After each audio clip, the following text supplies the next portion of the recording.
Gautham Kabir it's time to ல Chinese பட்டி. என்னாச்சுன்னு பார்த்தீங்கன்னா கௌதம் கபீரோட 4th டெஸ்ட் மேட்ச் லூஸ் பண்ணியிருக்காரு. ஸோ நாமளாக பார்த்தீங்கன்னா இந்த மாதிரி மேட்சஸ் லூஸ் பண்ணிட்டு இருந்தால் என்ன இந்தியா ஹெட் கோச்சே மாற்றிருப்பாங்க. மேபி கம்பீருக்கு ஒரு எட்ஜ் இருக்குது.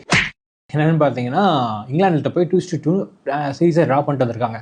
ஸோ இங்கிலாந்து போனாலே நம்ம 3-1 4-1 அடி வாங்கிட்டு தான் வருவோம். 2-2 ட்ரா பண்ணிட்டு வந்தால கம்பீருக்கு ஒரு எட்ஜ் கொடுத்துருக்கானே சொல்லலாம்.